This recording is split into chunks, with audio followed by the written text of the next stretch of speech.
ভালোবাসার সম্পর্কে যদি কেউ পরকীয়া করে তাহলে আসলে যে কেউ হোক না কেন একটা পুরুষ মানুষের এখানে কখনো ঠাঁই হবে না। তো কেমন আছো তোমরা? তো আমার মনে হয় বাংলাদেশ পৃথিবীর একমাত্র দেশ যেটা সেলিব্রিটি হওয়া সকালবেলা ঘুম থেকে উঠে পান্তা ভাত খাওয়ার চাইতে সহজ, of course only because of TikTok. আর এখন তো সময় টিভি আছেই টিকটকারদেরকে নিজেদের ইন্টারভিউতে কাস্ট করে আরো বেশি হাইলাইট করার জন্য। ভাই এখন আবার এটা বাবার প্রয়োজন নাই যে সময় টিভি হুদাই এসব টিকটকারদের ইন্টারভিউ নিয়ে থাকে। ভাই সোশ্যাল মিডিয়াতে টিকে থাকতে হলে তোমাকে ভিউজের ব্যবসা করা লাগবেই লাগবে, যেটা এখন সময় টিভি করতেছে এসব টিকটকারদের ইন্টারভিউ নিয়ে। তবে আজকে আমি আবার কথা বলবো সময় টিভির আরও একটা টিকটকারের ইন্টারভিউ নিয়ে। আজকেও আমার সঙ্গে একজন অতিথি আছেন, আমার সঙ্গে আছেন মিরাজ খান। র্যাঙ্কিং সহ এই মুহূর্তে বাংলাদেশের তরুণদের মধ্যে যারা ভালো অভিনয় করছেন, জনপ্রিয়তা অর্জন করেছেন, তাদের মধ্যে তিনি একজন। আচ্ছা, ও ভালো অ্যাক্টর তরুণদের মধ্যে বর্তমানে কিরকম ভালো অ্যাক্টর ভাই ওইটা আমি জানি না, কজ আমি ওর অ্যাক্টিংয়ের কোনো কিছু আজ পর্যন্ত দেখি নাই। বাট ওর ভাব দেখে বোঝা যাচ্ছে যে ও ভালো অ্যাক্টর। নাহলে ভাই তোমরাই দেখো না কোনো সাধারণ মানুষকে রেস্টুরেন্টের ভিতরে বসে সানগ্লাস লাগাবে। ভাইরাল হয়েছে আরোহী মিম সংক্রান্ত একটু সেই বিষয়গুলো জানতে চাই। আমি জানি আপনাদেরও জানা আগ্রহ আছে। রমজান মাসেও মানুষ কি সুন্দর করে মিথ্যা কথা বলে, একবারও আটকায় না। যেখানে আমি এই রমজান মাসে গালি দেওয়া ছাড়ে দিছি সেখানে ওরা মিথ্যা কথা বলা ছাড়তেছে না। যারা বুঝার তারাই কথাটাতে বুঝবা, আর না বুঝলে গ্রান্ড মারাও। বলবেন আমি আসলে জানি না আপনি কোন স্টোরি দেখছেন। একটা ভালোবাসার সম্পর্কে যদি কেউ পরকীয়া করে তাহলে আসলে যে কেউ হোক না কেন একটা পুরুষ মানুষের এখানে কখনো ঠাঁই হবে না। ভালোবাসার সম্পর্কে যেই পরকীয়া করবে, সো এটাই। আর সেক্ষেত্রে তখনও আপনারা স্বীকার করেননি যে আপনাদের রিলেশন ছিল, এখনও করছেন না। তা আসলে কি আপনাদের রিলেশন ছিল না? না, সম্পর্ক ছিল না। তাহলে আপনি একটু আগে কেন বলছিলেন যে আমি বলি না যে আমাদের, আমি বললাম যে একটা ভালোবাসার সম্পর্কে।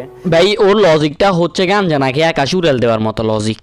ধরো তোমার কেউ ইফতারের আগে জিজ্ঞেস করলো যে ভাই আপনি আজকে রোজা রাখছেন, তখন তুমি তাকে বললা যে সকালবেলায় নাস্তা, দুপুর বেলায় ভাত, আর সন্ধ্যার আগ পর্যন্ত কিছু না। তখন সে আবার তোমার জিজ্ঞেস করে যে তার মানে কি ভাই আপনি আজকে রোজা রাখেন নাই? তখন তুমি তার বললে যে আমি কি বলছি এগুলো আমি খাইছি, আমি কি একবার বলছি যে আমি রোজা রাখি নাই? মানে তুমি শুরুতে কি বলছো আর এখন কি বলতেছো এটা তুমি নিজেও জানো না।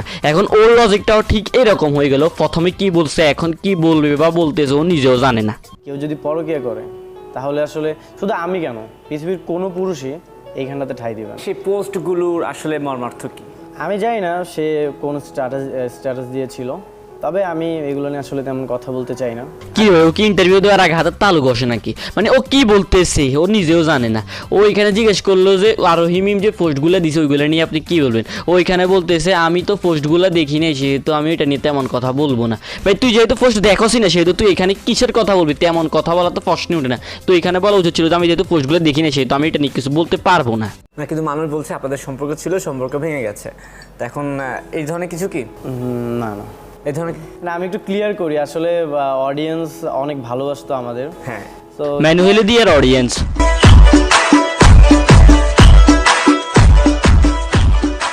টিকটকেও কিন্তু আপনার নায়িকা চেঞ্জ হয়ে গেছে। ফেসবুকে যদি আমি দেখি যে আপনি যে মাঝে মাঝে রিলস বানান, শর্টস বানান, সেখানেও আপনার নায়িকা চেঞ্জ হয়ে গেছে। তো এখন যার সাথে আমার কাজ হয় তার সাথে আমি ভিডিও করি বা ছবি, এগুলো প্রমোশনাল পারপাসে আমরা আপলোড করি। প্রমোশনাল পারপাসে কারণে টিকটক ভিডিও বানাইতেই প্রথম শুনলাম আমি। ভাই রোজা রমজানের মাস, আমি গালি দিব না, অ্যাটলিস্ট ভিডিওতে গালি দিব না, এটা আমি শপথ করছিলাম। তাই আমি এদেরকে গালি দিতেছি না আজকে, না হলে ভাই কি যে বলতাম আমি, এইটা তোমরা আন্দাজও করতে পারতেছো না। ওকে, আমি তোমাদেরকে ইন্টারভিউটা সামনে দেখে আর বিরক্ত করতে চাই না। আমি তোমাদেরকে শর্টে এক্সপ্লেন করে দিব যে ইন্টারভিউটার মূল কাহিনী কি। তবে এই ইন্টারভিউটার মূল কাহিনী হচ্ছে এই ছেলেটা আর ওই যে আরোহী মিম একটা টিকটকার আছে না, কয়েক বছর আগেও চিকন কাঠের মতো ছিল, কিন্তু এখন ওই যে কি খায় মোটা হয়ে গেছে ওই মেয়েটা। আর এর ভিতরে মনে হয় কীরকম একটা সম্পর্ক ছিল, এটা দেখছি মাঝখান দিয়ে একসাথে টিকটক করতো, এখন করে না। তো এই কারণে সময় টিভির এই চুতিয়াটা ইসরে গালি দিয়ে দিলাম, ভাবছি রূপসার মাসে গালি দিব না, কিন্তু ভাই আমি কি করব, এদের মতন কয়েকজন পার্সনকে দেখলে গালি অটোমেটিক বার হয়ে যায়। তো এই কারণে সময় টিভির এই লোকটা এই ছেলেটারে ডাকছে যে এটা জিজ্ঞেস করার জন্য তোমরা এখন কেন একসাথে টিকটকে ভিডিও বানাইতেছো না? আমাদের তো গান ফেটে যাচ্ছে। তো আবারও গালি দিয়ে দিলাম, আমাদের তো ফেটে যাচ্ছে। আমরা তো তোমাদের টিকটক ভিডিও না দেখে আমরা তো এখন থাকতে পারতেছি না তোমাদেরকে একসাথে টিকটকে না দেখে। আর ভাই যে ছেলেটা ইন্টারভিউ নিচ্ছে এই ছেলেটা একবারে টিকটকার, তার কাছে জানতে চাইছিল না যে আপনি আর কেন আরোহী মিম এখন একসাথে টিকটক ভিডিও বানাচ্ছেন না, এটা দর্শক জানতে চায়। আসলে ভাই দর্শক মোটেও জানতে চায় না, ওদের দর্শকই তো হচ্ছে ফলোতিন খোর। তো ফলোতিন খোরগুলার জানতে চাওয়াতে না চাওয়াতে কি এসে যায়? সময় টিভির মতন এত বড় একটা নিউজ চ্যানেলের কাছ থেকে আসলে ভাই এগুলো কাম্য না, এসব টিকটকারদের থেকে ইন্টারভিউ নিবে নিবে এটা মানুষ আশাও করে নাই ভাই। সময় টিভি যখন তাদের এই শোটা প্রথম বাইর করলো না, তখন আমি ভাবলাম যে না, এরা হয়তো সত্যিকারের কন্টেন্ট ক্রিয়েটর অ্যান্ড সেলিব্রিটিদের কাছ থেকে ইন্টারভিউ নিবে অ্যান্ড ওদের কথা জানতে চাইবে। বাট দিন যত যাচ্ছে তত আমি দেখতে পাচ্ছি যে সময় টিভির টিকটকারদের কাছ থেকে ইন্টারভিউ নেওয়ার প্রবণতা ততই বাড়তেছে, যেটা সময় টিভির মতন এত বড় একটা নিউজ চ্যানেলের কাছ থেকে জীবনেও কাম্য নয়। তো ভাই বাস আজকে টিভিত নাহি। ভিডিও ভালো লাগলে লাইক মারো, আর যারা আমার নুনের মতন মিষ্টি বয়সটা প্রথম শুনতেছো তারা চ্যানেলটা সাবস্ক্রাইব করে দাও। আর যারা আগেও আমার নুনের মতন মিষ্টি বয়সটা শুনছো কিন্তু চ্যানেলটা সাবস্ক্রাইব করো নাই, তাদের উদ্দেশ্যে আমি বলবো যাও ভাই এখনই গিয়ে চ্যানেলটা সাবস্ক্রাইব করে দাও। না মানে ভাই যাইও না থাকি, চ্যানেলটা সাবস্ক্রাইব করে দেন যাওয়ার আগে ভিডিওতে লাইক দাও, কমেন্ট করো অ্যান্ড ভিডিওটা নিজের ফ্রেন্ডদের সাথে শেয়ার করো। অ্যান্ড আবি যাও যাকে আপনা গান মারাও।